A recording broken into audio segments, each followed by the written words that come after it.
பாட ஏறினும் ஏடது கைவிடேல். அப்படி படிக்கணும். இப்படி சொல்லி கொடுக்கணுங்க பிள்ளைகளுக்கு. நான் இன்றைக்கி படிக்க மாட்டேன், அன்றைக்கி படிக்க மாட்டேன், அப்படி படிக்க மாட்டேன், அப்படிலாம் இல்லை. வேலைக்கு வந்த பிறகு படித்தா என்ன செய்ய போகிறோம் அப்படின்னு ஒரு கேள்வி கேட்குறாங்க. அப்படி ஒருபோதும் கேட்காதீங்க. அமெரிக்காவில் நான் என்னுடைய யூடியூப்பில் கூட சொல்லியிருக்கேன். பேசி முடித்தோடனே என்ன தெரியுங்களா, வெளிநாட்டில் பேசி முடிச்சுட்டு அப்படியே இறங்கி போயிடக்கூடாது. பேசி முடித்தோடனே கேள்வி பதில் நிகழ்ச்சி இருக்கும், இன்ட்ராக்ஷன். இந்த கேள்வி பதிலுக்கு பெரிய வரவேற்பு இருக்கும். கேள்வி மேலே கேள்வி மேலே கேள்வி கேட்பாங்க, பதில் சொல்லணும். என்ன ஒருத்தர் அருமையாக கேட்டார், எப்படி எதுக்காக தமிழ் படிக்கணும், இலக்கியங்களை படிக்க வேண்டிய அவசியம் என்ன, அது படித்தா தான் வாழுவோமா? நான் 13 லட்ச ரூபா எனக்கு சம்பளம், தமிழே தெரியாது, என்ன செய்ய போகிறோம், படித்து என்ன செய்ய போகிறோம், இலக்கியம் என்ன பண்ண போகுது அப்படின்னாரு. அதுக்கு நான் ஒரு பதில் சொல்லியிருப்பேங்க. இலக்கியத்தை ஏன் படிக்கணும் அப்படிங்கிறத சொல்லியிருப்பேன். என்னுடைய யூடியூப் பார்த்துக்குங்க. என்ன அப்படி பாதியில் விட்டுட்டு போகிறேன்னு சொல்லக்கூடாது. அடுத்து ஈரோடு மகேஷ் பேச வேண்டியிருக்கேன். அதில் இப்போ நீங்கள் பல பேர் பார்த்துருப்பீங்க வேறு, அதுக்காக நான் அதை சொல்லக்கூடாது. ஒரு விஷயத்தை சொல்கிற போது நம்மளை இழக்கிற மாதிரியான விஷயம் இருக்கணும். அப்படியே மனம் கனத்து போகணும். பேச்சில் கேட்குறப்ப மனசு அப்படியே லகுவாக பறக்கணும். ஒரு கவிதையை படிக்கிறப்ப நமக்குள்ளே ஏற்படுற சந்தோஷம் மகிழ்ச்சியாக இருக்கணும். அதுதான் நமக்கு சிறப்பு. நம்முடைய உடல்நலம் பாதிக்கப்பட்டிருந்தா கூட வேறு ஒன்றும் வேண்டாங்க. உணவு பிடிக்காது, தூக்கம் பிடிக்காது, சொந்தக்காரங்களை பார்க்க பிடிக்காது, எதுவுமே பிடிக்காது. ஆனால் எது பிடிக்கும் தெரியுமா, ஒரு புத்தகத்தை பிரட்டணுங்கிறப்ப அதுதான் நமக்கு பிடிக்கும். ரவீந்திரநாத் தாகூர் அவர்களை போய் கேள்விப்பட்டிருப்பீங்க. அவர் தான் 2 தேசங்களுக்கு தேசிய கீதத்தை எழுதினவர். அவர் பெரிய பிரபு வம்சத்தை சேர்ந்தவர், கோடீஸ்வரர். அவருடைய பிறந்தநாள் இருந்துச்சு. அவருடைய அண்ணன் என்ன பண்ணாரா, அவருடைய அறைக்குள்ளே போய் அவருக்கு ஒரு சர்ப்ரைஸாக ஒரு பரிசு கொடுப்போம்னு சொல்லி இரவு 12 மணிக்கு அந்த அரண்மனையினுடைய அவருடைய அறைக்கதவை திறந்து பட்டு மெத்தையில் பார்த்துருக்காரு. தம்பியை காணோம். என்னன்னு பார்த்தா அந்த பட்டு மெத்தை முழுவதும் புத்தகத்தை அடுக்கி வச்சுட்டு தம்பி தரையில் படுத்து கிடக்கிறாருங்க. அவர் தாங்க ரவீந்திரநாத் தாகூர். யோசிச்சு பாருங்க. புத்தகம் மேலே இருக்கணும், நம்ம கீழே படுத்து கிடக்கிறோம். ஏன் சில நேரங்களில் நெஞ்சில் புத்தகத்தை வச்சு அப்படியே தூங்குவோம் தெரியுமா? இப்போ அதெல்லாம் இல்லை. இப்போ இப்படி வச்சு பார்த்துக்கிட்டே இருக்கோம். போர்வுக்குள்ளெல்லாம் லைட் எரியுது. திருடனே நடுங்கி போவேன். எல்லோரும் தூங்கிட்டாங்கலாம் நினைப்பேன். பார்த்தா எல்லோரும் முழிச்சிருப்பாங்க. ஆனால் யார் கூடயும் யாரும் பேச மாட்டாங்க. எல்லோரும் அவங்கவுங்க எதையோ ஒன்று பார்த்துக்கிட்டு இருப்பாங்க. இப்போ இன்னொன்று கூட கேட்குறாங்க, இதனால் வாசிப்பு கம்மியாகிடுச்சா அப்படிங்கிறாங்க. அதெல்லாம் இல்லைங்க, வாசிப்பு மாறி இருக்கு. மின்யுகம் வந்த பிறகு என்னாச்சுன்னா அதை பூரா அப்படியே படிக்கிறத பார்க்குறோம். அமெரிக்காவில் டேலஸ்லேருந்து கலிஃபோர்னியாவுக்கு போனேன் நான். 6 மணி நேரம் விமான பயணம். அமெரிக்கா எவ்வளோ பெரிய நாடுன்னு பார்த்துக்குங்க. ஒரு ஊருக்குள்ளேருந்து இன்னொரு ஊருக்கு போகிறதுக்கு 6 மணி நேரம் விமானத்தில் ஆகுது. அப்போ ட்ரெயினில் போனால் 32 மணி நேரம் ஆகும். என் கூட ஒரு பையன் இருந்தான், ஒரு 10-12 வயசு இருக்கான். ஒன்றும் இல்லை, இது மாதிரி ஒரு இது வச்சுருந்தான், லேப் இது வச்சுருந்தான், டேப்லெட் வச்சுருந்தான். அது என்ன பண்ணால் உட்கார்ந்தோடனே அப்படி அதை ஓப்பன் பண்ணிவிட்டு ஒரு 30,000 அடி மேலே போயிட்டோம்னா எலக்ட்ரானிக் பொருள்களை ஓப்பன் பண்ணிக்கலான்னு சொல்லி அறிக்கை வரும். அப்போ அவன் என்ன பண்ணான், படிக்க ஆரம்பிச்சு. எப்படின்னாங்க, ஒரு நூலகமே உள்ளே வருது. அது அவனுடைய வச்சிருக்கக்கூடிய சின்ன அந்த கையடக்க இதில் நூலகமே உள்ளே வருது. ஒரு புத்தகத்தை தொடுறான், அந்த புத்தகம் அப்படியே விரியுது. அது ஒரு 300 பக்கம் இருக்குது. அதில் படமும் இருக்குது, மற்றவையும் இருக்குது. தேவையானால் அதை காதலையும் மாட்டிக்கிறான். அதில் இசையும் இருக்குது. இசையை கேட்டுக்கிட்டு கண்ணில் பார்த்துக்கிட்டு மனசுக்குள்ளே படிச்சுக்கிட்டு 30,000 அடி உயரத்தில் பறக்க முடியுதுன்னு சொன்னால் படிப்பு குறைஞ்சி போச்சுன்னு யாருங்க சொன்னா? நூலகத்துக்கு தான் போய் படிக்கணுமா? இல்லைங்க, எது வேணாலும் செய்யலாம். அதோட ஒரு பேச்சு எதையாவது மாற்றுமா, ஒரு எழுத்து எதையாவது மாற்றுமா? நிச்சயமாக மாற்றும். எப்படி? நான் ஒரு தடவை இங்கே மதுரை மத்திய சிறைச்சாலைக்கு போயிருந்தேன், பேசுகிறதுக்கு தான். நீங்கள் ஒன்றும் பயப்படாதீங்க. ஏன்னா எனக்கு ஒரு அனுபவம்.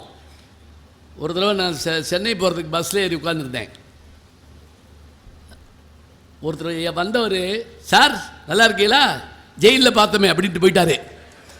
என் பக்கத்தில் உட்காந்துருந்த ஒரு ஆளுங்க மெட்ராஸ் வரைக்கும் நான் ஒரு 13 கொலையாவது பண்ணியிருப்பேனாக்குன்னு நினச்சி அடிக்கடி என் காலை தொட்டு கும்பிட்றாரு. தப்பா எடுத்துக்கிறாங்க, தப்பா எடுத்து ஏய் சுதந்திரத்தினத்துக்கு பேச போனோம்யா சும்மா இருந்தோல அப்படின்னு சொல்லி அவரை நான் திருப்திப்படுத்தவே முடியல. அவர் சொன்ன ஒரே ஒரு வார்த்தை, இந்த ஜெயிலில் பார்த்துமே ஞாபகம் இருக்கா, அவ்வளோதான். அங்கே ஒரு தடவை பேச போயிருந்தேன். அதில் என்ன ஆச்சரியம் தெரியுங்களா, பட்டிமன்றம் அங்கேயும் நடுவர் நான் தாங்க. பேசுனதெல்லாம் அங்கிருந்த அந்த சிறையில் வாழ்ந்துட்டு இருக்கக்கூடிய பெருமக்கள் தான் பேசுகிறாங்க. அவங்க பேசுனதை பார்த்து எனக்கு ஆச்சரியமாக இருந்தது. அழகாக பாடுறாங்க, அருமையாக பேசுகிறாங்க, நல்ல நகைச்சுவைகள் சொல்கிறாங்க. எனக்கு அப்படியே கூட்டி போயிடலாம்னு கூட வந்துச்சு, ஒரு டீம் கிடச்சிருச்சு அப்படின்னு கூட. இருங்க இல்லை இப்போ சொல்கிறேன், ஒரு புது டீம் கிடச்சி அப்படிங்கிற மாதிரி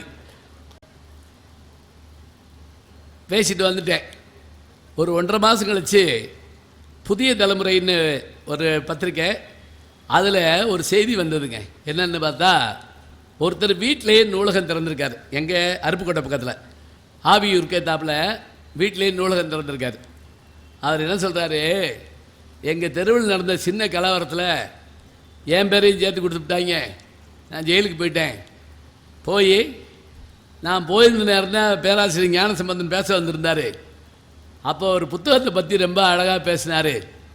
நான் உடனே நினச்சேன், வீட்டுக்கு வந்த உடனே முதல்ல நம்ம வீட்டில் ஒரு நூலகத்தை உருவாக்கணும்னு சொல்லிட்டு வீட்டினுடைய முன்பகுதியை இடித்து நூலகமாக மாற்றி அந்த நூலகத்தில் புத்தகத்தை வச்சு எங்கள் ஊரையே படிக்க வச்சுருக்கேன். பார்த்தீங்களா எங்கே நடந்தது, நான் பார்த்து நான் வியப்படைஞ்சு போனேங்க. நான் அவருக்கு பதில் சொன்னேன், ஒருவேளை உங்கள் வீட்டுக்கு ஏதாவது ஃபேன் தேவையாக இருந்துச்சுன்னா சொல்லுங்கள், நான் வாங்கி தர்றேன். ஏன்னா வர்றவங்க காற்றோட்டமாக படிக்கட்டும், இதாங்க வேணும். படிப்புங்கிற விஷயத்தில் நமக்கு அத்தனை ஈடுபாடு வேணும். எதை படிக்கலாம் ஒரு கேள்வி நான் சொல்லி சுருக்கமாக முடிச்சிடுறேன், ஏன்னா அடுத்து அவங்க பேசணும்.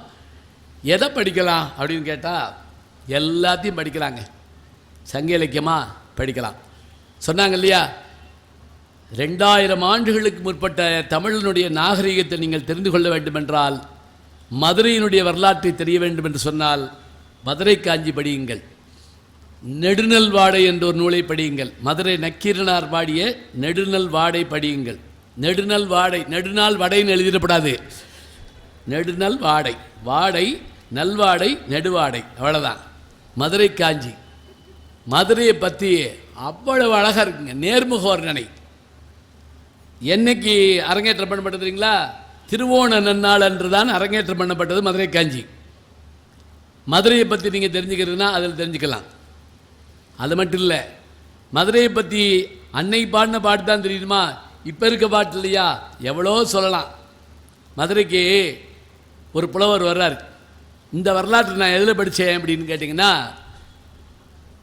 என் சரித்திரம் எழுதிய உவேசா அவர்கள் அதில் ஒரு செய்தியை சொல்கிறார். அவங்க வாதியார் திருச்சிராப்பள்ளி மீனாட்சி சுந்தரம் பிள்ளை, 2 பேரும் பட்டீஸ்வரத்துக்கு பக்கத்தில் இப்படி காலங்காத்தால் கம்மாக்கரை பக்கம் போகிறாங்க. அவர் எந்நேரம் வாத்தியார்கிட்ட பாடம் கேட்டுக்கிட்டே இருப்பார். யார், மீனாட்சி சுந்தரம் பிள்ளைகிட்ட. இந்த ஊருக்கு என்ன பெருமைன்னு கேட்டாரா பட்டீஸ்வரத்துக்கிட்டக்க. ஒன்றும் இல்லை, இங்கே இருக்கக்கூடிய இந்த கோயிலில் முன்னாடி இருக்கக்கூடிய நந்தி லேசாக சாஞ்சிருக்கோம், போய் பாரு அப்படின்னாரா. இவர் போய் பார்த்து வந்திருக்காரு. ஆமாம் சாஞ்சிருக்கேன், என்ன அப்படின்னு கேட்டிருக்காரு. நந்தனாருக்காக நந்தி விலகிச்சுன்னு கேள்விப்பட்டிருக்கோம் திருப்பன்கூரில், இங்கே சாஞ்சிருக்கே காரணம் என்ன? அதுக்கு அவர் சொன்னாராம், திருஞான சம்பந்தர் முத்துப்பந்தல் பெற்று வந்தபோது அம்பிகை ஆச்சரியத்தோடு திருஞான சம்பந்தர் முத்துப்பந்தல் பெற்று வருகிறாராமே, பார்க்க வேண்டுமேன்னு சொன்ன உடனே நந்தி மறக்குதேன்னு சொன்ன சிவபெருமான் அப்படின்னாராம். அந்த நந்தி லேசாக அப்படி சாஞ்சிச்சான். அங்கேருந்து அந்த அம்மா திருஞான சம்பந்தரை பார்த்த இடம் தான் பட்டீஸ்வரம், திருப்பட்டீஸ்வரம். சுவாமி மலைக்கு பக்கத்தில் இருக்குது. சொன்ன மாதிரி போய் பார்த்துட்டு வரலாம், தெரிஞ்சுக்கிறவும் செய்யலாம். இதுக்கு இந்த ஊருக்கு இன்னொரு பேர் பக்கத்து ஊர் இருக்குது, இந்த அந்த பேர் கேள்விப்பட்டிருக்கேன்னு கேட்டாராம். இல்லையே கேள்விப்படலையே. இல்லை கேள்விப்பட்டிருப்ப, நான் சொல்கிறேன் பாரு. ஒரு புலவன் மதுரைக்கு வந்து பாண்டிய மன்னனை பார்க்க வர்றான்.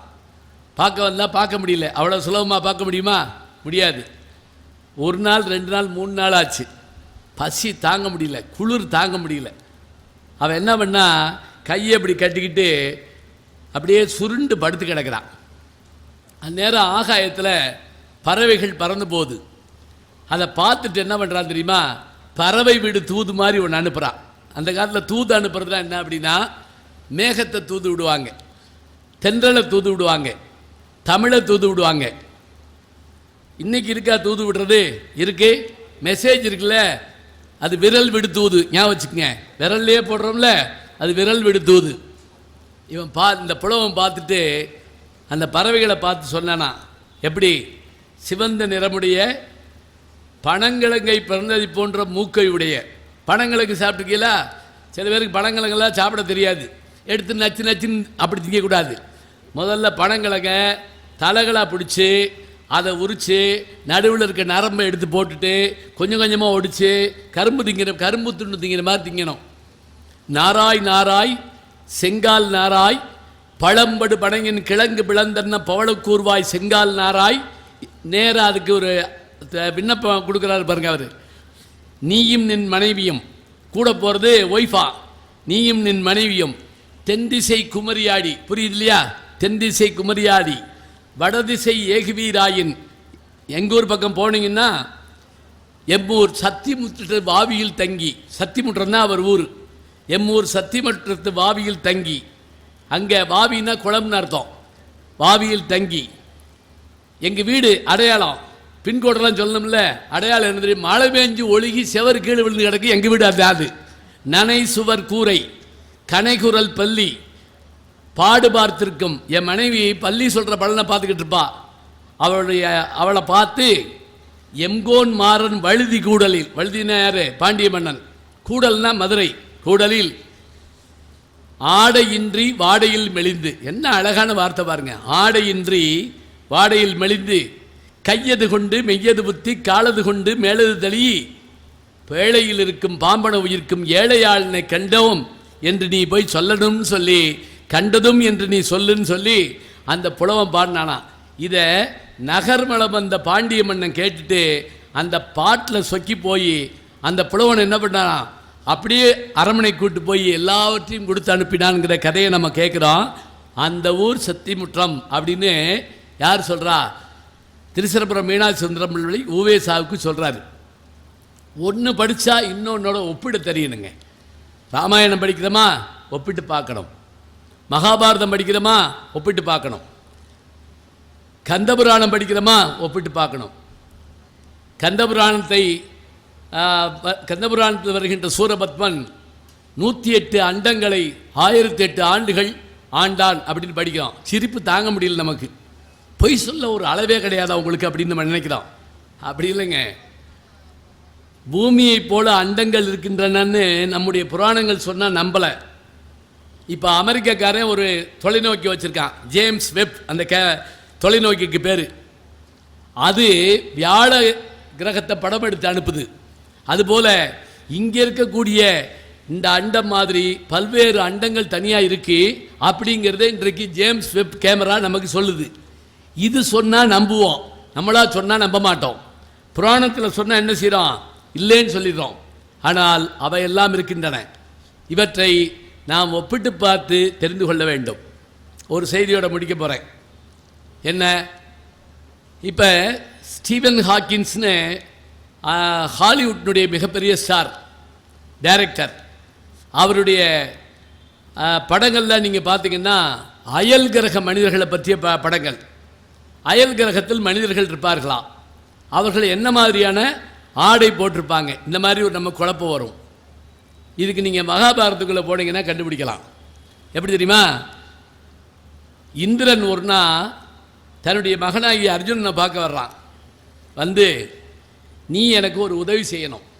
அதாவது தேவலோகத்தில் பக்கத்து கிரகத்திலிருந்து மனிதர்கள் வந்து, பக்கத்து கிரகத்து வாசிகள் வந்து எங்களுக்கு தொல்லை கொடுக்குறாங்க, நீ அவங்கள வீழ்த்தணும். என்னால் முடியுமா? உன்னால் மட்டும்தான் முடியும், வா மகனை கூட்டு போகிறாப்புல. நல்லா கவனிச்சுங்க. அவதார்னு ஒரு படம் வந்தது, வேறு கிரகத்துக்கு போகிறத காமிச்சாங்க, ஒத்துக்கிட்டோம். ஜேம்ஸ் கேமரோனுடைய படத்தை பார்த்து ஒத்துக்கிட்டோம். இப்போ இங்கே இதுக்கு வாங்க. இவன் அங்கே போகிறான். போனால் அந்த மனிதர்கள் பூரா எப்படி இருங்களா, உடம்பு பூரா சதையாக தொங்குது, பூரா கவசம் போட்டிருக்காங்க. எந்த அம்பு விட்டாலும் ஒடிஞ்சு விழுகுது. அவங்கள எப்படி ஜெயிப்பீங்க? இந்த பகுதிக்கு பேர் என்ன தெரியுங்களா? நிவாத கவச காலகேய சர்க்கம். போச்சுரா அப்படிங்கப்படாது. நிவாத கவச காலகேய சர்க்கம் முதல்ல உச்சரிக்க சொல்லி கொடுங்க, அப்போ தான் சரியாக வரும். இவன் போனால் அவங்கெல்லாம் வந்தாங்க சண்டைக்கு. இவன் அம்புகளை போட்டால் ஒன்றும் ஆகலை. அப்போ யோசிச்சு பார்த்தான். சட்டுன்னு ஒரு யோசனை வந்துச்சு. அம்பையும் அம்பர துணியையும் வில்லையும் வச்சுட்டு ஓட ஆரம்பித்தான் அர்ஜுனன். ஓடின உடனே அவங்க பூரா என்ன பண்ணாங்கன்னா, கைதட்டி இப்படி சிரித்து இப்படி மூக்கில் கையை வச்சாங்களாம். அவங்க மூக்கிலே அவங்க கையை வச்சுருக்காங்க. மறு நிமிஷம் அத்தனை பேர் அழிஞ்சு போயிட்டாங்களாம். என்ன காரணம் தெரியுங்களா? அவங்களுக்கு டெலிட் பாயிண்ட்டாக அதுதானா. இப்போ நம்ம டெலிட்னு சொல்கிறோம்ல, சில சமயம் எதையாவது அமுக்கி அம்புட்டு அழிஞ்சு போவோம்ல, எதில் செல்லில், அதை தெரிஞ்சு வச்சுருக்கான் அர்ஜுனன். அதனால தான் அவர்களை அவன் அழித்த செய்தியை நம்ம மகாபாரதத்தில் பார்க்குறோம். இதை பூரா நீங்கள் ஹாலிவுட் மூவிஸில் பார்த்துன்னு எனக்கு ஆச்சரியமாக இருக்குது. ஏன்னா அவங்களுக்கு நம்ம கதை தெரியாது, நமக்கு புராணங்கள் தெரியாது. ரெண்டையும் ஒப்பிட்டு பார்த்தீங்கன்னா தான் ஆச்சரியம் தெரியும். அதனால தான் அவன் அங்கே இருந்தப்போ இந்திரன் அவனுக்கு வேண்டி எல்லாம் கொடுக்குறான். அப்போ கூட ஊர்வசி அவள் என்ன பண்ணாளா, அர்ஜுனனை பார்த்து மயங்கிட்டாளாம். மயங்கி நான் உன்னை விரும்புகிறேன்ட்டு இருக்கா. இவன் சொன்னால் நீ எனக்கு அம்மா முறை, அதெல்லாம் விரும்பாத. அப்படியா சொன்னேன்? அப்படின்னா நீ என்ன செய்ய, பேடியா போ அப்படின்னு சாவு கொடுத்துட்டாளாம். அதே மாதிரி அர்ஜுனன் மாறிட்டான். மாறின உடனே அப்புறம் இந்திரன் ஓடியாந்து Urvashi Urvashi take it easy Urvashi அப்படின்னு சொல்லி பாட்டு பாடி, அப்படிலாம் செய்யாத, அவன் நம்ம மகன் சொல்லிட்டு அந்த சாபத்தை வரமாக மாற்றி கொடுத்தாலாம். எப்படி தெரியுமா? நீ விரும்புகிற போது இந்த உருவம் உனக்கு கிடைக்கும். அது எப்போ பயன்படுத்தி சரிங்களா? விராட பருவத்தில் தர்மன் கங்கபட்டர் என்ற பேரோடு வந்தபோது, பீமனன் பலாயனன் என்ற பேரோடு வந்தபோது, அர்ஜுனன் மிருகநிலை என்ற பேரோடு பேடியாக இருந்து உத்தரகுமாரிக்கு பரதநாட்டியத்தை கற்றுக் கொடுத்தான்ங்கிற செய்தியை பார்க்குறோம். அப்போ புராணங்களில் இலக்கியங்களில் வரலாறுகளை நாம் பார்க்க வேண்டும். வெறும் வரலாறா புராணமா மற்றதா மட்டும் படிக்க வேண்டாம். எல்லாரும் சொர்க்கத்துக்கு போக முடியுமான்லாம் கேட்க வேண்டாம். ஏன்னா சொர்க்க நரகத்தை பற்றி நமக்கு தெரியாது. போயிட்டு எவனும் பேட்டி கொடுக்கல. பார்த்துருக்கீங்களா? ஒரு மனைவி கூட கிழவன்கிட்ட கேட்டாங்களாம், ஏங்க சொர்க்கத்தில் நம்ம 2 பேரும் சேர்ந்துருக்க முடியாதாம்லன்னு. அவன் தெரிஞ்சிருக்கான் லூஸு. அதனால தான் அதுக்கு சொர்க்கம்னு பேர். உடனே கூப்பிட்டு அங்கே போவாங்களா? அந்த அம்மாவுக்கு கோவம் வந்துருச்சு. அப்படி சொர்க்கத்தில் என்ன மாமா இருக்கும்? என்ன இப்படி கேட்ட? ரம்பா, ஊர்வசி, மேனகை, திலோத்துமை எல்லாரும் நான் போனோடனே மாமா மாமான்னு ஒடியார் வாழுக. ஒடியார் வாழுக. சரி, அப்படியா? நான் எங்கே போவேன் மாமா? நீ நரகத்துக்கு தான் போவேன். நரகத்தில் அப்படி என்ன மாமா இருக்கும்? அவன் விடாமல் குரங்குதான் இருக்கும். உடனே இந்த அம்மா புருஷன் முதுகில் ஒரு தட்டு தட்டி இருக்கு. போங்க மாமா, உங்களுக்கு மட்டும் இங்கேயும் அழகி அங்கேயும் அழகி, எங்களுக்கு மட்டும் இங்கேயும் குரங்கு அங்கேயும் குரங்கா? இது எதுக்கு? பேசாமல் இருந்திருந்தால் ஒன்றும் இல்லைல்ல. அப்போ எது கிடைத்தாலும் அதில் உள்ளே போய் சேர்ந்து பார்க்க ஆச்சரியங்கள் அதிகம் இருக்குங்க. நீங்கள் ஒரு இலக்கியத்தை படிக்கிறப்போ, ஒரு கவிதை படிக்கிற போதோ ஒப்பிட்டு பார்க்கின்ற நோக்கோடு படிப்பீர்களே ஆனால் அதில் 1000 செய்திகள் இருக்கும். அது தமிழை படியுங்கள், சங்க இலக்கியங்களை, பக்தி இலக்கியங்களை, புராணங்களை, இதிகாசம் எதையும் ஒதுக்காதீங்க. நமக்கு என்ன சங்கடம் தெரியுமா? சங்க இலக்கியம் படித்தா புது கவிதை படிக்க மாட்டாங்க, பக்தி இலக்கியம் படித்தா பெரியார் படிக்க மாட்டாங்க, பெரியார் படித்தா பக்தி இலக்கியம் படிக்க மாட்டாங்க. அப்படி இல்லைங்க. ஒரு தடவை பிறக்கிறோம், ஒரு தடவை சாகிறோம், இன்னொரு தடவை வரப்போகிறோமா? சொல்லுங்க பார்ப்போம். எல்லாருக்கும் டேட் ஆஃப் பர்த் தெரியும், டெத்து தெரியுமா? தெரிஞ்சால் சந்தோஷமாக இருப்பாங்களா? அதில் சில பேர் சந்தோஷமாக இருப்பான். நானாவது டிசம்பர், அவன் பிப்ரவரி, அப்புறம் தேதியை சொல்ல ஆரம்பிச்சுடுவாங்க மாடியில் ஏறி. அந்த நவம்பர் 6 போகிறேன் பாரு, அந்த அக்டோபர் 8. அப்புறம் சில பேர் நம்ம வீட்டுக்கு வந்துடுவாங்க, இன்றைக்கி உங்கள் டேட் அப்படிமா. கிடைக்கிற வரைக்கும் பாருங்கள். ஜென் புத்த கதைகளில் ஒரு கதை உண்டு. கடைசியாக சாக போகிறப்ப அந்த துறவி எல்லாரும் சுற்றி உட்காந்துருக்காங்க, என்னமோ சொல்ல போகிறாருன்னு குறிக்கிறதுக்கெல்லாம் ரெடியாக இருக்காங்க. தேநீர் வேணும்னு கேட்டாராம். ஒரு கோப்பையில் கொண்டு வந்து தேநீர் கொடுத்தாங்களாம். நல்லா சுவைச்சு குடித்தாராம். கடைசி சொட்டு வரைக்கும் குடித்தாராம். எல்லாரும் அவரையே பார்த்துட்டே இருந்திருக்காங்க. அப்படியே உயிர் போயிடுச்சு. என்ன சொன்னார்? டீ குடித்தாரே என்ன சொன்னார்? அவர் சொன்னது இதுதாங்க, கடைசி சொட்டு வரை வாழ்க்கையை அனுபவிக்க கற்றுக்கொள், ஏனென்றால் மீண்டும் கிடைக்கும் என்பது தெரியாது. அதுதான் ஒரு செய்தியாக வருகிறது. காந்தியடிகள்கிட்ட சுதந்திரத்திற்காக நீங்கள் சொல்லுகின்ற வார்த்தை என்னன்னு கேட்டாங்க. எதுவும் சொல்லவில்லை என்பதே செய்தி அப்படின்னார். அதுதான் அதனுடைய சிறப்பு. வாழ்ந்து காட்ட வேண்டும், அதுதான் நம்முடைய வாழ்க்கையினுடைய தரம் என்பதை சொல்லி அதற்கு எப்போதும் துணை நிற்பது நல்ல நூல்களே நல்ல நூல்களே என்று அவற்றை படிக்குமாறு உங்களை வேண்டி, வந்தவர்கள் அத்தனை பேரும் மறக்காமல் ஆளுக்கு ஒரு புத்தகத்தை வாங்கி கொண்டு போய் எங்களை வைவாங்காமல் காப்பாற்றுமாறு கேட்டுக்கொண்டு விடைபெறுகிறோம். நன்றி, வணக்கம். இப்போ நமக்கே யாராவது பதில் போகிறாங்கன்னா, அண்ணா எப்படி இருக்கிறீர்கள், அதாவது தமிழை இங்கிலீஷில் நல்லா எழுதுறானுவோ, தமிழாக எழுதுறது தான் எல்லாருக்கும் கஷ்டமாக இருக்குது. இந்த ப்ளீஸ் இந்த புத்தகத்தை வாங்காதீங்க, நான் ஒரு புக்கு ஒரு 10 வருஷம் இருக்கும் எனக்கு அதுக்கு மேலே எழுதினேன். அப்போ என்னென்னா நிறைய பேர் இடையிலலாம் பார்க்குறப்பெல்லாம் புத்தக கண்காட்சியிலலாம் கேட்பாங்க, சார் இந்த புக்கை நீங்கள் இங்கிலீஷில் போடுங்க, எனக்கு என்ன பிரச்சனைனா யாராவது வாசிச்சு சொன்னால் தெரியுமே ஒழிய வாசிக்க தெரியாது அப்படின்னாங்க. அதுக்கப்புறம் இங்கிலீஷை போட நான் ட்ரை பண்ணி அது எனக்கு செட் ஆகாமல் அப்புறம் இன்னொருத்தட்ட கொடுத்து அதை ஒருத்தர் மொழியாக்கம் செய்து அது ஆங்கிலத்தில் வெளிவந்தது. பட் எனக்கு என்ன நம்பிக்கையை கொடுக்குறது, முத்துகிருஷ்ணன் சொன்ன விஷயம் வந்து எனக்கு கொடுக்குற நம்பிக்கை என்னன்னு கேட்டால், இங்கே இருக்கக்கூடிய ஒரு 10 பருவத்து பிள்ளைகள் யாரும் இது வரைக்கும் தமிழ் படிக்கலை, இனிமேல் தமிழ் படிக்க முடியாதுன்னு ஒரு அவநம்பிக்கைக்கு போயிட வேண்டாம். இந்த மொழியை நம்ம வந்து கற்றுக்கணுங்கிறதுக்கான மிக முக்கியமான காரணம் இதோட ட்ரெஷரை நீங்கள் என்ஜாய் பண்ணணும் அப்படின்னு ஒன்று இருக்குது. இப்போ நீங்கள் மதுரையே எடுத்துக்கங்களேன், ஒரு சிலப்பதிகாரம் அப்படின்னு ஒன்று இருக்குது. உலகம் முழுக்க காப்பியங்கள் இருக்கலாம், ஆனால் எல்லாமே மன்னருக்கான காப்பியங்கள். தமிழை மட்டும்தான் மக்களுக்குன்னு ஒரு காப்பியம் எழுதலாம். இதில் வந்து கதாநாயகன் நம்ம போல ஒரு சாதாரண ஆளு தான். மதுரை எப்படி இருந்துச்சு, தெருக்கள் எப்படி இருந்துச்சு, வணிகம் எப்படி இருந்துச்சுன்னு அப்படி எழுதுறாரு. நீங்கள் வந்து ஒரு மொழியில் இருக்கக்கூடிய இலக்கியங்களையும் அதோடைய அழகையும் என்ஜாய் பண்ணணும், அது தரக்கூடிய விஷயங்களை என்ஜாய் பண்ணணும் அப்படின்னு நம்ம நினச்சோம்னு வச்சுக்கோங்களேன். இன்றைக்கி அதுதானே செஞ்சுட்டே இருக்கோம். ஒரு இன்ஸ்டாகிராமை ஓப்பன் பண்ணோம்னா ரீலாக பார்த்து தள்ளுறோம். அது ஏதோ ஒரு வகையில் நமக்கு ஒரு ரிலாக்ஸேஷனை கொடுக்குது, அல்லது அதில் ஏதோ ஒன்று தெரிஞ்சுக்க பார்க்குறோம், அல்லது இது மாதிரி நம்மளும் எடுக்கலாமான்னு பார்க்குறோம். அப்போ ஒரு மொழி என்பது எவ்வளோ முக்கியமானதுன்னு யோசிச்சு பாருங்கள். ஒரு டெக்னாலஜி என்பது எவ்வளோ முக்கியமானது என்று யோசித்தால், நீங்கள் மதுரைக்கில் கோவலனும் கண்ணகியும் உள்ளே வராங்க, பூம்புகார்லேருந்து அப்படியே வர்றப்ப அது அழகாக சொல்கிறாரு. எனக்கு இலக்கியத்துலேருந்துலாம் பெரிதாக எடுத்து சொல்ல தெரியாதுனாலும் கூட பேசி கொண்டு இருக்கும்போது ஞாபகம் வந்ததுனால சொல்கிறேன். உள்ளே என்ட்ராகிறப்ப உங்களுக்கு இங்கே ஆபத்து இருக்குது, அதனால் உள்ளே வராதிங்க அப்படின்னு ஒரு சமிக்கையாக இந்த கொடி பறந்தது அப்படின்னு சொல்கிறாங்க. போருளம் தொடுத்த ஆரையில் நெடுங்கொடி வாரல் என்பது போல் மறித்து கை காட்டன்னு சொல்கிறார் இளங்கோவடிகள். போர் உள்ளம் தொடுத்த பெரும் அந்த நெடுங்கொடி வாரல் வராத உள்ள அப்படின்னு சொன்னிச்சான். இப்போ நம்ம தெரிஞ்சுக்கணும்னா அதுக்கு நீங்கள் தமிழ் படித்து தான். அப்போது தமிழ் படிக்க முடியாதுன்னு நினைத்து கொண்டிருப்பவர்களுக்கு நம்பிக்கையை தருகிறார் முத்துகிருஷ்ணன். எனக்கு அதனால தான் அவருடைய படைப்புகளை விட அந்த நம்பிக்கை ரொம்ப பெருசு முத்துகிருஷ்ணன்.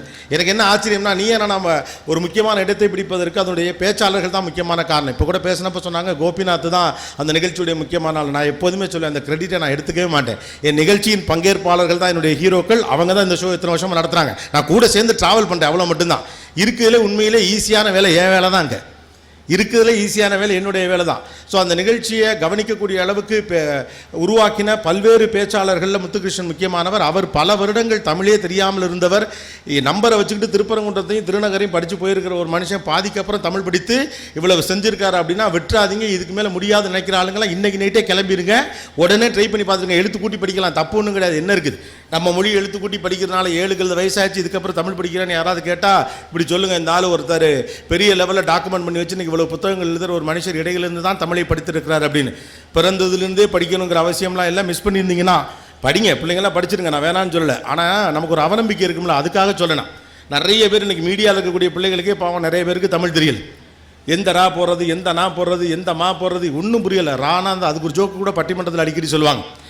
எந்த ரா போடுறது தகராறு இருக்குன்னா, சின்ன தகராறுனா சின்ன ரா போட்டுக்க, பெரிய தகராறுனா பெரிய ரா போட்டுக்க அப்படிங்கிற லெவலில் அது போயிட்டுருக்கப்ப இவர்கள் போன்றவர்களுடைய வாழ்க்கை வந்து நம்பிக்கையை கொடுக்குது. முத்துகிருஷ்ணன் இதை அடிக்கடி நீங்கள் கோடிட்டு காட்டணும். இது நிறைய இடங்கள் நீங்கள் சொல்லுங்கள். உங்கள் புத்தகங்களைப் போலவே இது ரொம்ப முக்கியமானதுன்னு நான் நினைக்கிறேன். இங்கே யாரெல்லாம் ஒரு காலேஜ் ஏஜ் ஸ்டூடெண்ட்ஸ், நீங்களே இன்றைக்கி வீட்டில் போய் செக் பண்ணி பாருங்கள்.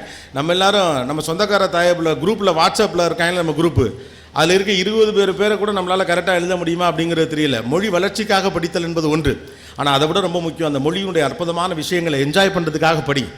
அதில் கூடிய பியூட்டிஃபுல்லான விஷயங்களை தெரிஞ்சுக்கிறதுக்காக படிங்க. நேற்று மட்டும் முன்னாடி அப்படி உன் வீட்டில் சத்தம் 100,000 நீ பெற்ற முத்தம், திண்ணையில் ஒருத்தி படுத்திருக்கிறாள் என்பது தெரியாதா, திருமணமாகாத பருவமங்கழவேல் என்பது புரியாதான்னு சொல்லிட்டு சங்கத்தமிழில் ஒன்று வரும். எல்லாத்தையும் படிக்கலாம். காதல் காமமும் தொடங்கி பாட்டில் தொடங்கி ஏட்டில் தொடங்கி அன்பில் தொடங்கி அருளில் தொடங்கி அத்தனையும் படிப்பதற்கான வாய்ப்பு பெற்ற பெரிய விஷயமா இருக்குது. இது போன்ற புத்தக கண்காட்சிக்கு இன்னும் பெரிய அளவுக்கு வெற்றி பெறணும்னா நம்ம பிள்ளைகளுக்கு இடையில் இருந்தாலும் பரவாயில்லை, எதையாவது எடுத்து வச்சு படிங்க. அநேகமாக இன்றைக்கி அதிகமாக விற்க போகிற புத்தகங்கிறது தமிழில் பிழை இல்லாமல் எழுதுவது எப்படின்னு ஏதாவது புத்தகம் தான் அதிகமாக இன்றைக்கி விற்கும் அப்படின்னு நினைக்கிறேன். அதற்காக வாழ்த்துக்கள். பபா சார் வந்திருக்காங்க, ரொம்ப சந்தோஷம். நான் ரொம்ப நாளாச்சு அவரை மீட் பண்ணி, எங்கேயாவது நிகழ்ச்சிகளில் தான் பார்த்துக்குறோம். இன்றைக்கி இத்தனைக்கு நான் இருந்த விடுதியில் தான் அவர் இருந்திருக்கிறார். ஒரு வார்த்தை சொல்லிருந்தால் வந்து பார்த்துருப்பேன். ஓகே, எனக்கு கொடுக்கப்பட்ட தலைப்பு என்ன அப்படின்னு கேட்டால், இருங்க நானே பார்த்துக்கிறேன். உங்கள் எதிரி யார்? இதுதான் எனக்கு கொடுக்கப்பட்டிருக்கக்கூடிய தலைப்பு. பெரும்பாலும் இந்த மாதிரியான நிகழ்ச்சிகளுக்கு போகிறப்ப என்னன்னா, எனக்கு கொடுக்கப்பட்டிருக்கக்கூடிய தலைப்பை தாண்டி இங்கே இருப்பவர்களிடம் என்ன எதிர்பார்ப்பு இருக்கிறது என்பதை தெரிந்து கொள்ள பிரயத்தனப்படுவேன். ஏன்னா நமக்கு ஒன்று தெரிஞ்சதை பேசிட்டு போகிறதுக்கு பதிலாக உங்களுக்கு என்ன வேணுமோ அந்த விஷயத்தை பேசிட்டு போனோம்னா ஓரளவுக்கு எடுத்துக்கிறதுக்கான வாய்ப்புகள் அதிகம் இருக்குது. நான்லாம் பள்ளிக்கூடத்தில் படிக்கிறப்ப நல்லா வந்து பேசுவாப்பில் யாராவது எங்கள் ஸ்கூல் சீனியர்ஸ் எல்லாம் வந்து பேச சொல்லுவாங்க. வெற்றி பெற்ற பெரிய மனிதர்கள்லாம் வந்து பேசுவாங்க. ரொம்ப நல்லா பேசியிருப்பாங்க. ஆனால் ஹாஸ்டலில் நைட்டு போய் சாப்பிட்றப்ப பேசிட்டு இருப்போம். நல்லா பேசினார்ல, ஆனால் என்ன பேசினார்னு புரியலைன்னு. ஏன்னா நல்லா தான் பேசியிருப்பாரு, அது நமக்கு பெருசாக தேவைப்பட்டிருக்குமான்னு தெரியாது. ஸோ உங்கள் எதிரி யார் என்பதை ஒட்டி உங்கள் தலைப்பு ஏதேனும் இருந்தால் நீங்கள் எனக்கு தெரிவிக்கலாம். அதுலேருந்து நான் பேசுகிறேன், கவலைப்படாதீங்க. நீங்கள் என்ன தலைப்பு கொடுத்தாலும் நான் சுமாராக பேசிடுவேன். நீ எதுவும் ப்ரிப்பேர் பண்ணலையா? அந்த மதுரைக்காரங்கள அதனால தான் நோட்டை கையில் எடுத்துகிட்டு வந்துட்டேன். இவன் ஒன்றுமே வெறுங்கையை வீசிட்டு வந்திருக்காண்டா, நம்மகிட்டே கேட்டு நம்மகிட்டே போடுறான் அப்படிங்க நினைக்கப்படாது. அதுக்காக ரைட்டா? இன்னொரு மைக் இருக்கானே, கொடுங்களேன்.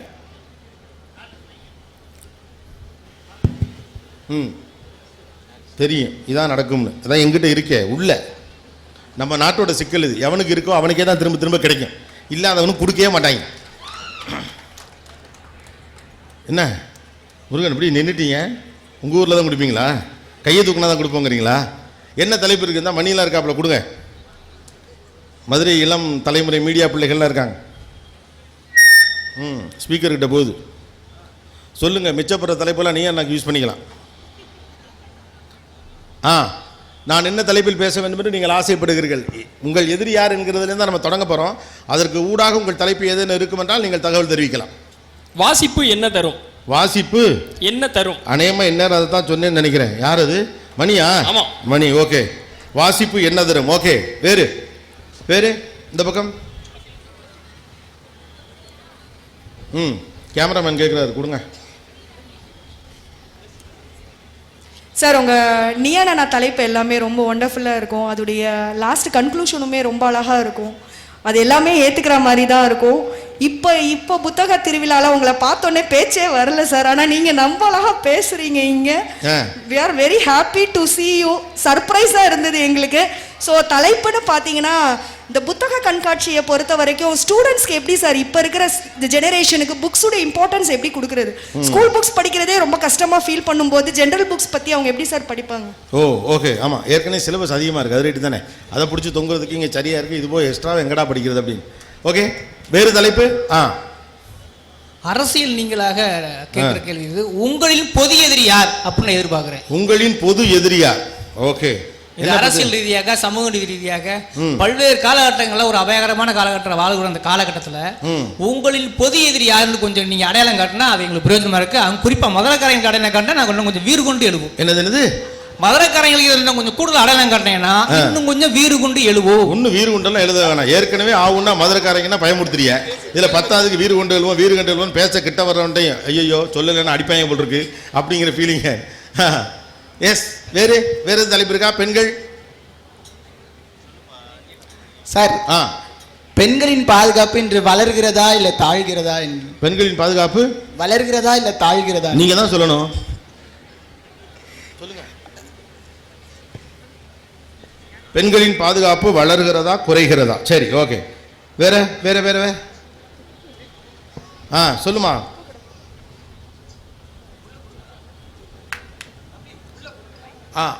அந்த அங்கே ஒரு பொண்ணு கேட்குறாங்க பாருங்க.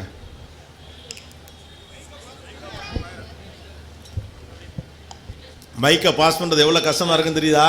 யோசிச்சு பாருங்க. ஷோல வேற வேற வேறங்கிறாரு. எதிரிகளின் முக்கியத்துவம் என்ன? எதிரிகளின் முக்கியத்துவம் என்ன? ஓகே, மைக்கை பாஸ் பண்றேன்னு. சொல்லுங்கம்மா. புக்கு ஏன் வாசிக்கணும் சார்? வாசிக்கிறதுக்கு என்னத்து பசங்களுக்கு என்னத்துக்கு வாசிக்கணுங்கிறீங்க? அதை பத்தி கொஞ்சம் புரியுற மணிக்கு சின்ன பிள்ளைங்களுக்கு புரியுற மணிக்கு சொல்லுங்க. Fine, okay, good. கருத்து கேக்குறாங்க. ஆ,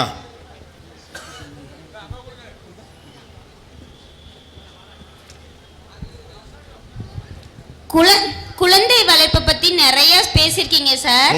ஆனா குழந்தைய வெளியே விட்டு வளர்க்கணும்னு ஆசையா இருக்கு. ஆனா இந்த உலகத்துல வெளியே விடுறதுக்கு பயமா இருக்கு. அது என்ன செய்யலாம்? ஓகே. ஆ, வணக்கம் சார். வணக்கம். அந்த அம்மா மைக் கேட்குறாங்க. இந்த மைக் எப்படி கழட்டி தர முடியும் சார்? வணக்கம். அந்த அம்மா இல்லை, பின்னால் ஒரு அம்மா. நீங்கள் சொல்லுங்கள், இவங்க சொன்ன உடனே வாங்கிக்கலாம். ஆ, உங்கள் எதிரி யார் என்று கேட்பதற்கு முன்பு நாம் எதிரி என்ற அடையாளம் கண்டு கொள்ள வேண்டும். நாமே நமது எதிரியான்னு கேட்குறார். ஓகே, லாஸ்ட் ஒன் அம்மாட்ட கொடுங்க. வணக்கம் சார். சார், ஒரு சிறந்த மொழிபெயர்ப்பு நூலின் இலக்கணம் என்ன? ஒரு நல்ல மொழிபெயர்ப்பு நூலின் இலக்கணம் என்ன? ஒரு சிறந்த இல்லையா? சரி, பவா சார்ட்ட கூட அந்த क्वेश्चन போகட்டும். ஓகே, அட்லீஸ்ட் அது மைக் வாங்கியாவது சொல்லிடலாம். ஒரு நிமிஷம் நான் சொல்றேன். சொல்லுங்க தம்பி. சார், கடைசியா ஒரே நிமிஷம். சரி, சொல்லுங்கம்மா. ஒரு நிமிஷம். கடைசியா போறப்ப தமிழ் வெண்பாவை பற்றி பேசிவிட்டு செல்ல வேண்டும். தமிழ் வெண்பாவை பற்றி? ஆமாங்க சார். ஓகே. உங்களுக்கு நான் யாரோ சொல்றேன்னு தெரியும். தெரியுது, என் பொண்ணை பத்தி பேச சொல்றீங்க. சந்தோஷம். தம்பி சொல்லுங்க தம்பி. இங்க ஓடியா வா.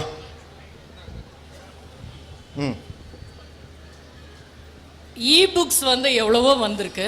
ஆனாலும் இங்க மதுரையில வந்து புத்தக திருவிழால இவ்வளவு பேர் கூட்டத்தை பாக்குறப்ப உங்களுக்கு என்ன தோணுது? எனக்கு ரொம்ப சந்தோஷமா இருக்குது. ஏன்னா இ-புக்ஸ் படிக்கல, நேரம் அதை மட்டும் படிக்க முடியல. இ-புக்ஸும் படிக்கணும், நான் வேணான்னு சொல்ல. அவங்க இன்னொரு லிங்கை கொடுத்துறாங்க, எல்லாம் படக்குன்னு அங்கே போயிருது. எனக்கு எப்படி படித்தாலும் சரிதான், பட் புக்குக்காக கூட்டம் இருக்கப்போ ரொம்ப சந்தோஷம் தான். சொல்லுங்க சார். சார், நான் இப்போ வந்து தெரிஞ்சே தப்பு பண்ணுறவங்களுக்கு என்ன தண்டனை கொடுக்கணும்? யாரை சொல்கிறேன்னு மட்டும் சொல்லு, நான் சொல்கிறேன் தண்டனை. இல்லை, டெய்லி நான் வந்து எங்கேயாவது வெளியே போகும்போது நிறையா பேர் போலீஸ் ஆஃபீஸர்ஸ்லாம் சொல்லுவாங்க நோ பார்க்கிங் இடத்துல நீங்கள் பார்க் பண்ணக்கூடாதுன்னு. ஆனால் நிறையா பேர் பார்க் பண்ணி அவங்க பைக் வேணும்னே பார்க் பண்ணி அவங்க பைக் வந்து அவங்க எடுத்துகிட்டு போயிடுறாங்க. தெரிஞ்சே தப்பு பண்ணுறாங்க. என்னடா இப்படி கொதிக்கிற?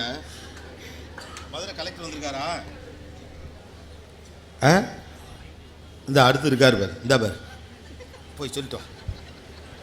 இங்கே வாடா தம்பி, அவர் தான். அவர்கிட்ட தான் சொல்லணும் இதை. ஓகே, நியாயமான கேள்வி இது. ஓகே, தெரிந்தே தவறு செய்கிறவர்கள் என்ன செய்வது? தேங்க்யூ தம்பி. ஓகே, நான் ஸ்டார்ட் பண்ணட்டுமா? Last one.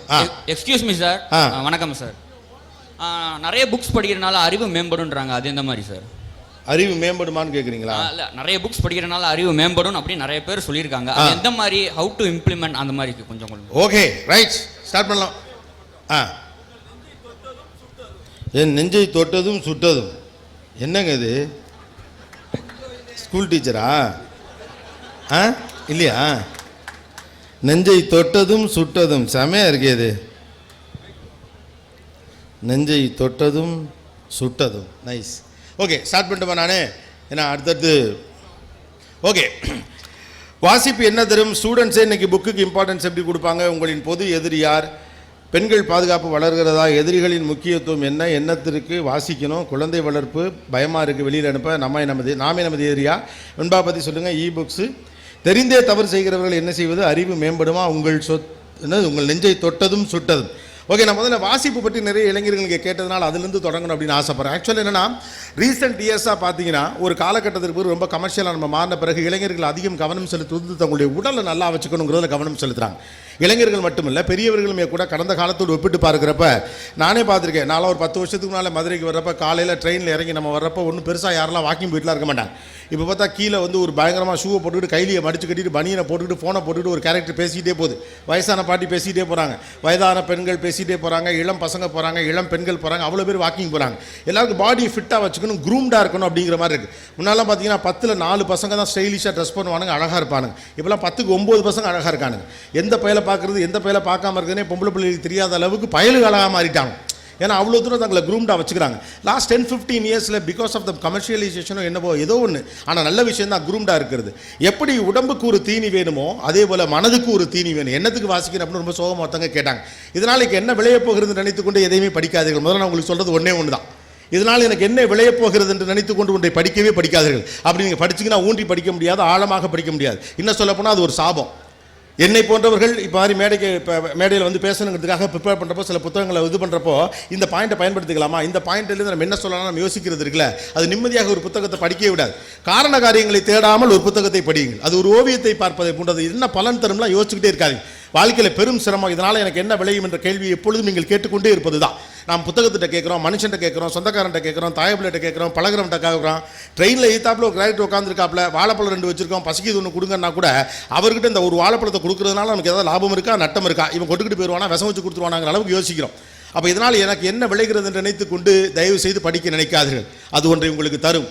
அறிவு உங்களை ஒரு நாள் சும்மாவே விட்டாது. அது மனதிற்கான தீனி, மனதிற்கான நிம்மதி, மனதுக்கான சந்தோஷம். அது உங்களுக்கு எப்போ தரணுமோ அப்போ தரும்.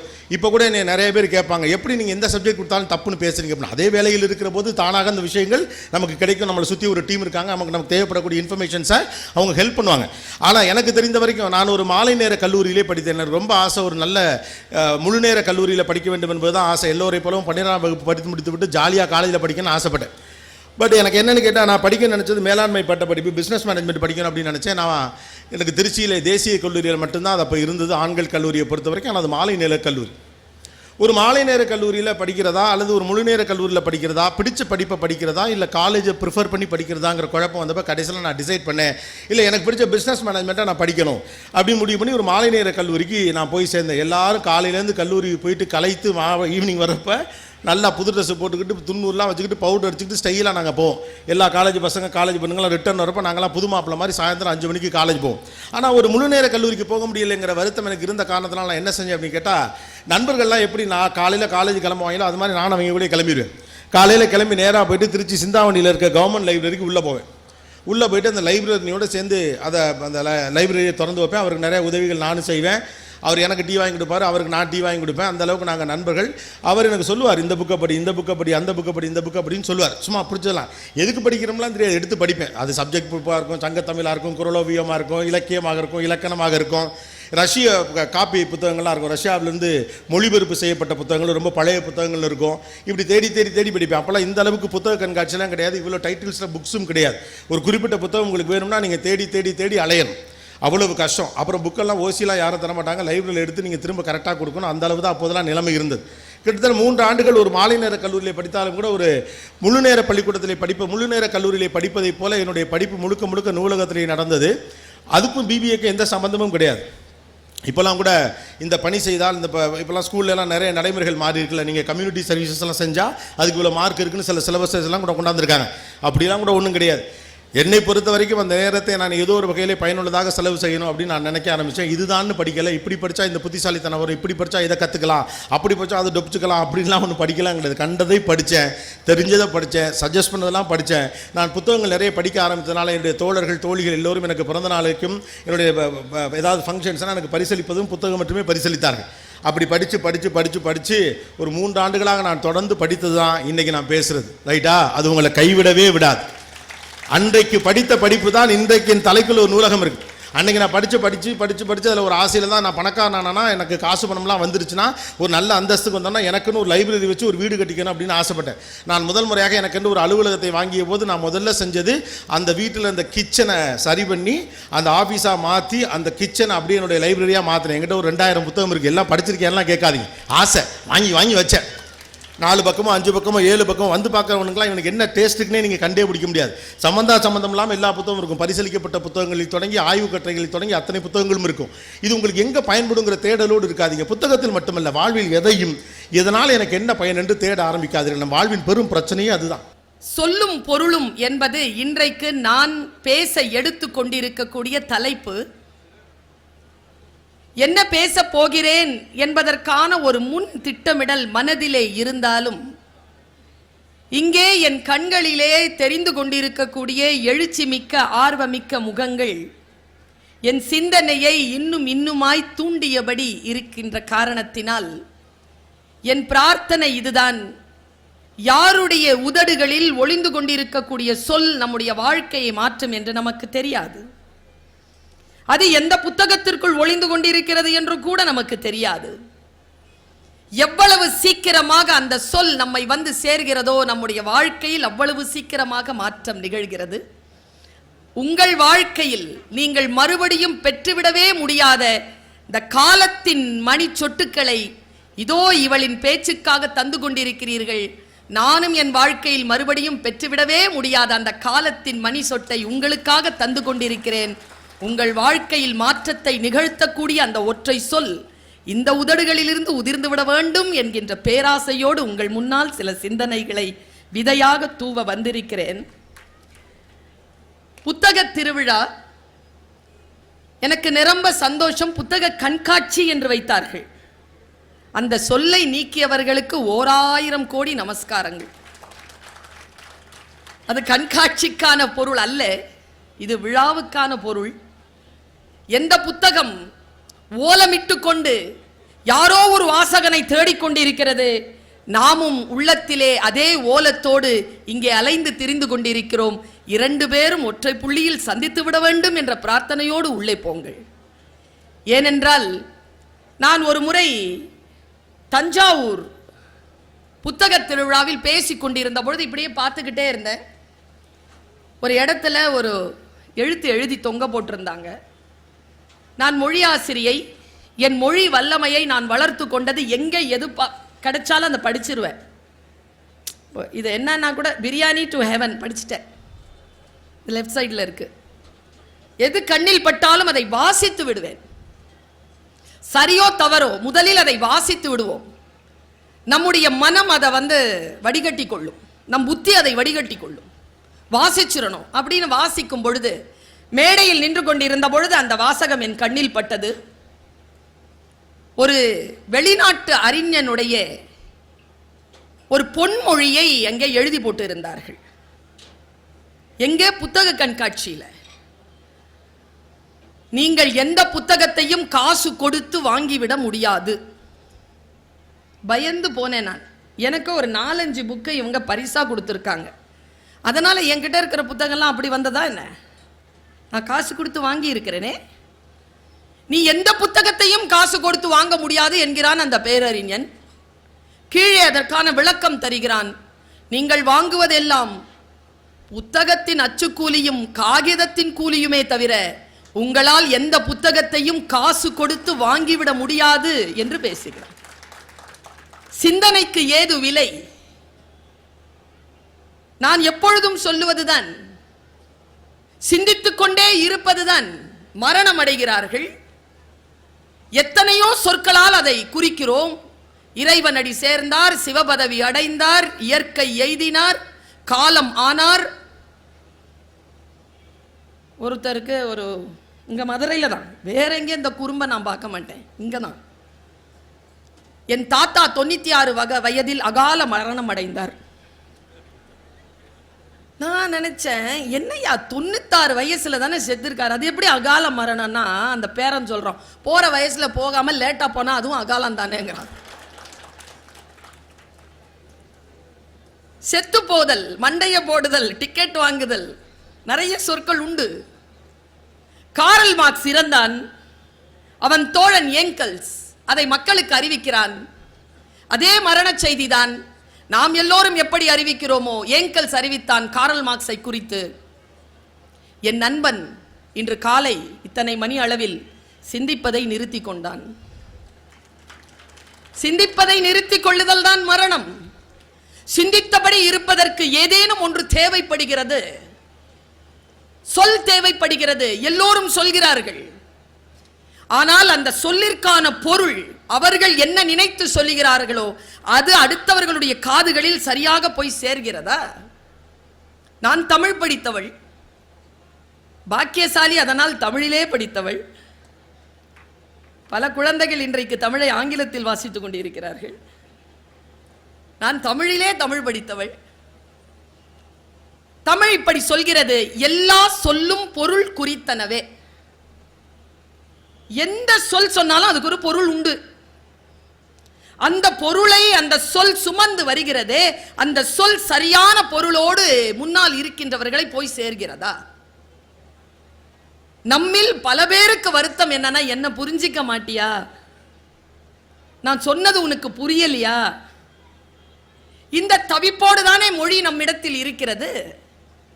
யார் ஒருவர் சொல்லையும் அதற்கான பொருளையும் சரியாக புரிந்து கொள்கிறார்களோ அவர்களுக்கு இந்த உலகம் இன்னும் ஒரு வாழ்க்கையை தருகிறது.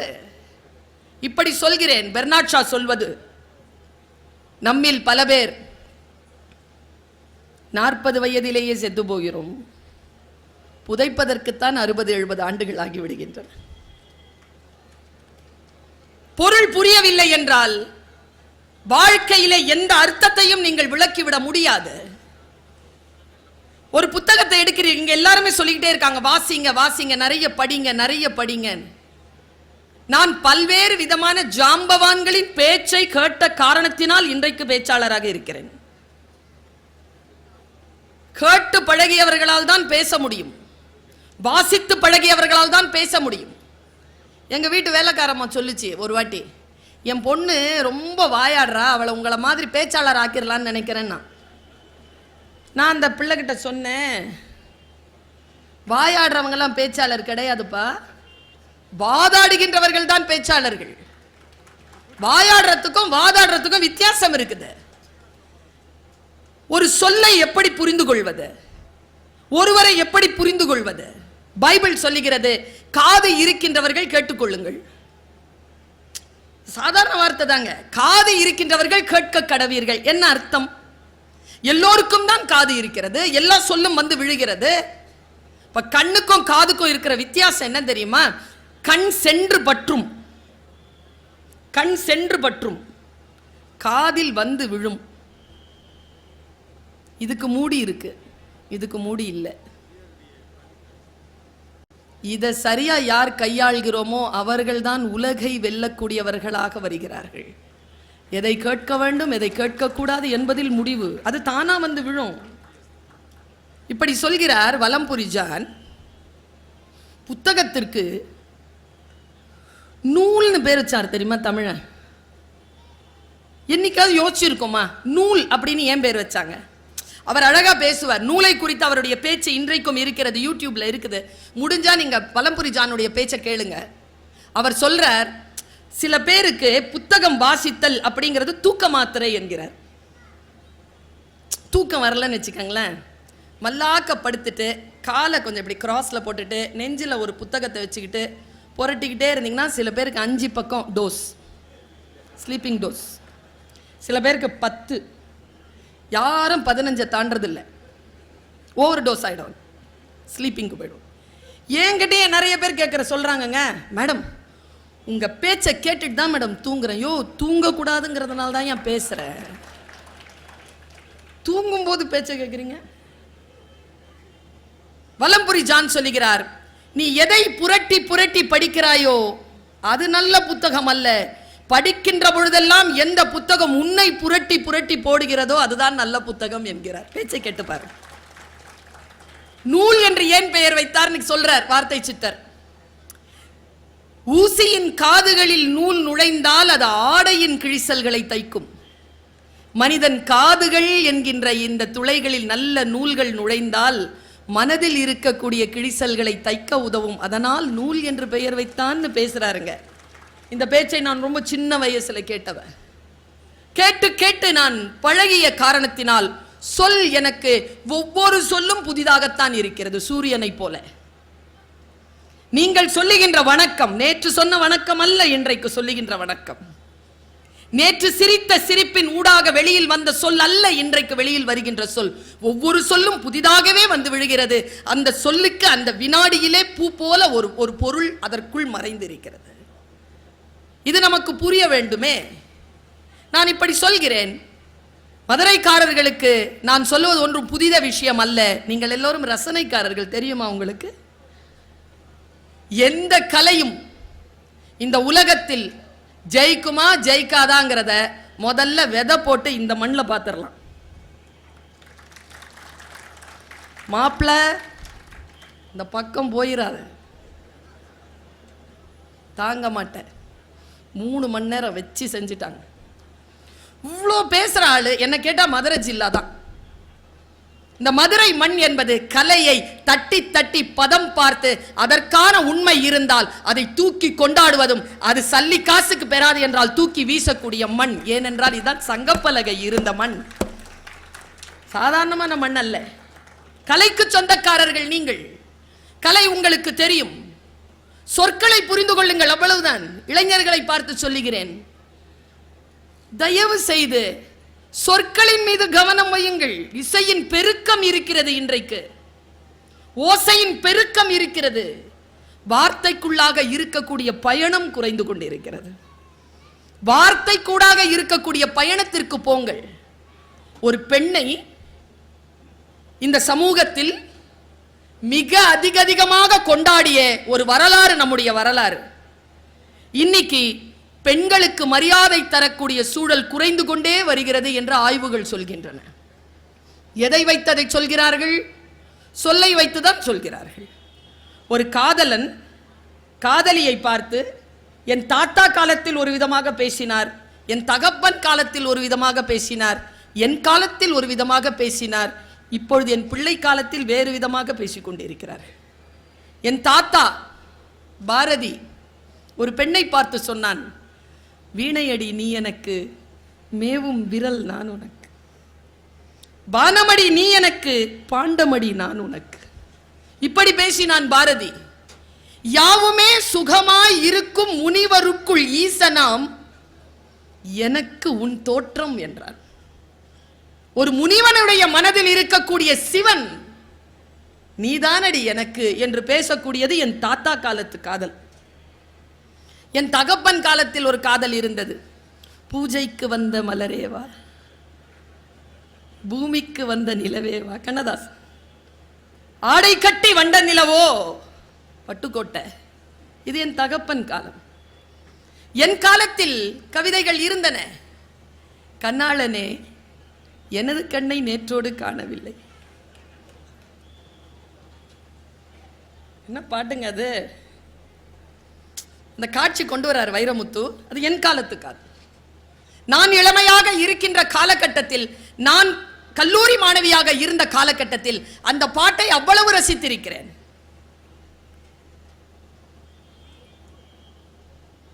பெண்ணினுடைய மனம் கொதிக்குதான். எப்படி கொதிக்குது? உலை கொதித்திடும் நீர்க்குமிழ் போல.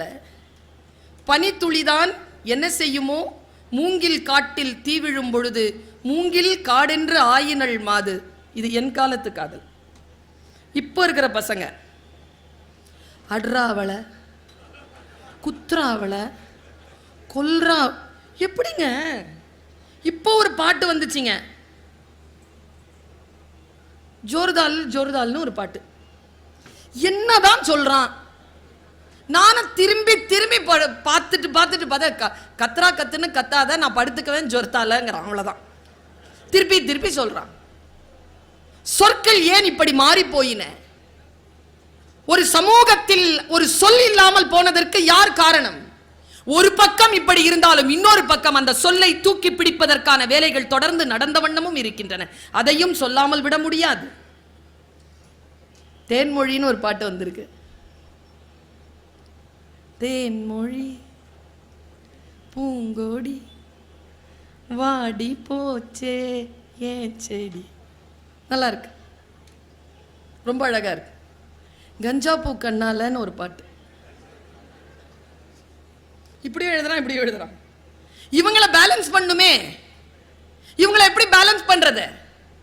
ஒன்றும் இல்லை. ஐயா சொன்னது போல், சங்கர் ஐயா சொன்னது போல், மனிதர்களுடைய குற்றங்கள் குறைய வேண்டும் என்றால் வாசிப்பு பழக்கம் கூட வேண்டும்.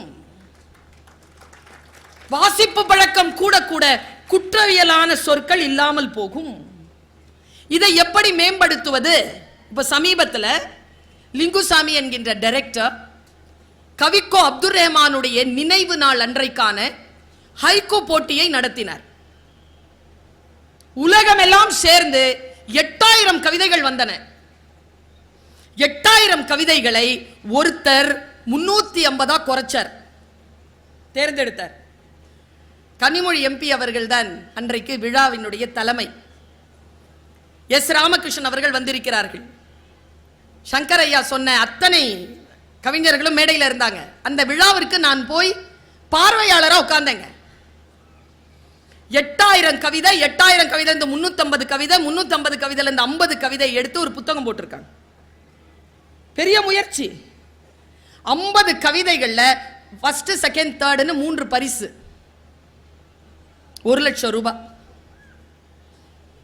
நான் யோசிச்சேன், அப்படி என்னப்பா எழுதிட்ட 1 லட்சம் ரூபாய் பரிசு வாங்குற மாதிரி? குழு எப்படி தேர்ந்தெடுத்தது? என்ன அந்த கவிதை, என்ன கவிதை? 1 லட்சம் ரூபாய் பரிசு வாங்கக்கூடிய என்ன ஹைக்கூ கவிதை தான், 2 வரி. நான் பார்வையாளராக உட்கார்ந்து கேட்ட, காதுகளில் கேட்ட அந்த சொற்கள், அந்த கவிதை சொற்கள், நான் நினைக்கிறேன் நான் மரணம் அடைகின்ற வரைக்கும் என் நெஞ்சு குழியில் தங்கி இருக்கக்கூடிய சொற்களை இந்த உலகளாவிய நிலையில் இருக்கக்கூடிய கவிஞர்கள் இதோ இந்த நூற்றாண்டில் தந்திருக்கிறார். பாராட்டவும் வேண்டும் தானே. 8000 கவிதையில இருந்து 350, 350 இருந்து 50, 50 இருந்து 3 கவிதை வேண்டுமா உங்களுக்கு? எனக்கு தெரிஞ்சு யாரோ ஒருத்தர் படிச்சுட்டு வாங்க வந்து அவரை உட்கார வச்சு பேச வச்சு இத்தனை மக்கள், ஆயிரக்கணக்கான மக்கள் உட்கார்ந்து கேட்கக்கூடிய சபை தமிழகத்தில் தவிர்த்து இந்த உலகத்தில் வேறு எங்கேயும் கிடையாதுங்க. வேற எங்கேயும் கிடையாது. இலக்கியத்தை இவ்வளவு ரசிக்கக்கூடிய கூட்டம், மொழியை இவ்வளவு ரசிக்கக்கூடிய கூட்டம். பாருங்க, முதல் பரிசு பெற்ற கவிதை மலேசியாவிலிருந்து நட்டா அப்படிங்கிற ஒருத்தர் எழுதியிருக்கார். இந்த புத்தகத்துக்கு தலைப்பே அதான். புத்தகத்துக்கு தலைப்பு வாடியது கொக்கு. சரியா? ஆனா என்னன்னா, நான் இந்த சபையில சொல்றேன், கவிதை புரிஞ்சாதான் கைத்தட்டல் வரும். எனக்கு தெரிஞ்சு 10 செகண்ட் ஆகும். புரியணும்ல? என்ன கேட்டா, ஒரு கவிதை புரியணும்னா ஜென்மங்களில் எனக்கு நம்பிக்கை இல்லை. ஒருவேளை நம்பிக்கை இருந்தால் இப்படி சொல்வேன், ஒரு கவிதையை புரிஞ்சுக்கிறதுக்கு 1000 ஜென்மம் எடுக்கணும். புரியாதுங்க. இல்லைன்னா புரிந்து கொண்டால் வாழ்க்கையின் வித்தியாசமான கதவுகள் திறந்து கொள்ளும். யாரையும் டிஸ்டர்ப் பண்ண மாட்டோம். யோகா பண்ணா ஒருத்தன், அவங்ககிட்ட போய் கேட்டாங்க, யோகா பண்றியப்பா எப்படி இருக்கு? சந்தோஷமா இருக்கு. உண்மையா சந்தோஷமா இருக்கா? இல்லை டவுட்டா இருக்கு. நேரா போய் குருநாதர்கிட்ட கேட்டான், குருநாதா நான் யோகா செய்கிறேன், நான் சந்தோஷமாக இருக்கிறேனா? குருநாதர் பட்டுன்னு பதில் சொல்றார், நீ யோகா செய்தால் உன்னை சுற்றி இருக்கின்றவர்கள் சந்தோஷமாக இருப்பார்கள். தேவையில்லாத வேலையை செய்ய மாட்டேன், அமைதியாக உட்கார்ந்துட்டு இருப்பேன்னு அர்த்தம். அது சில வார்த்தைகள் நாம் புரிந்து கொள்ளுகின்ற பொழுது இந்த உலகத்திற்கு நாம் கொடையாக மாறுகிறோம், அன்பாக மாறிவிடுகிறோம். நாம் மிகப்பெரிய பரிசாக அவர்களுக்கு முன்னால் திகழ்கிறோம். பாருங்க, முதல் கவிதை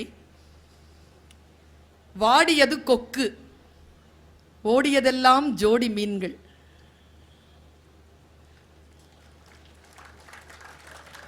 இப்ப கைத்தட்டல் கூடுதலா வரும் பாருங்க. கோனார் நோட்ஸ் கொடுத்தேன்னா, தனித்தனியா போயிருந்தா கொத்தி சாப்பிட்டுருப்பேன், ஜோடி ஜோடியா போறீங்களே எப்படி சாப்பிட்றதுன்னு வாடிச்சான் கொக்கு. பார்த்தீங்களா? புரிந்து கொண்டால் தாங்க எதுவும் பேரழகு. எந்த சொல்லும் பொருள் புரிகிறதா? பொருள் புரிந்து போனால் நம்முடைய வாழ்க்கையினுடைய தரமே வேறாக மாறி போகிறது.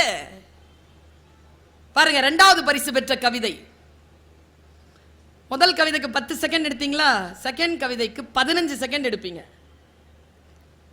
தூண்டிலில் மீன், தூண்டிலில் மீன், அதன் கண்களில் விடை பெற்றுக் கொண்டது நதி.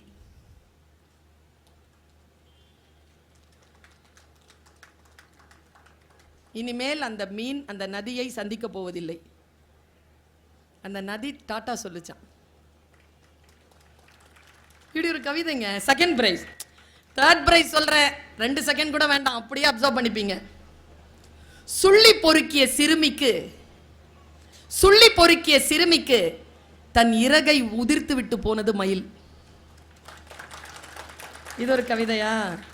இந்த தகவல் உங்களுக்கு பிடிச்சிருந்தா லைக் பண்ணுங்க, உங்க ஃப்ரெண்ட்ஸுக்கு ஷேர் பண்ணுங்க, மறக்காம எங்க சேனலுக்கு சப்ஸ்கிரைப் பண்ணுங்க.